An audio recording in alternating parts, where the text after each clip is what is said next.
माजी मुख्यमंत्री पृथ्वीराज चव्हाण यांनी पंतप्रधान नरेंद्र मोदी आणि अमित शहांवर टीका केली आहे. पीएम मोदी 5 वाजता उठतात आणि लवकरच झोपतात. पंतप्रधान मोदींना नंतर रील्स बनवायचे असतात असा टोला त्यांनी लगावलाय. अमित शहा उपपंतप्रधान करा असे प्रयत्न सुरू आहेत असं देखील चव्हाण यांनी म्हटलंय. नाशिकचा विकास पाहिजे तसा झालेला नसल्याची खंत देखील चव्हाण यांनी व्यक्त केली आहे. राजीव गांधींनी पहिली बैठक घेतली का? त्यांनी कोटामध्ये घेतली, त्याच्या आधी उत्तराखंड घेतली. विरोधी पक्ष काम करतोय. आता समजा एक आंदोलन उभं राहिलेलं आहे, त्या आंदोलनाला एक दिशा देण्याचं काम आम्ही करतोय. पण मोदींनी कधी पूर्वी इंस्टाग्राम स्वतः केलं होतं का? मोहन भागवत कधी आले होते पूर्वी? आत्ताच आले ते. आमचं काम आम्ही विरोधी पक्ष म्हणून करतोय.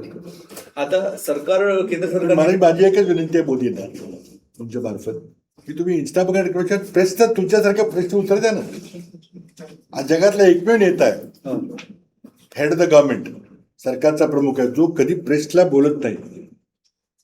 दोन गोष्टी असतात की आपल्याला उत्तरं देता येणार नाहीत, की आपल्याला काही कळत नाही, कोणती दुसरी माणसं सरकार चालवतात, काही सही फक्त मी करतो आणि भाषण मी देतोय, मी हे केलं म्हणून.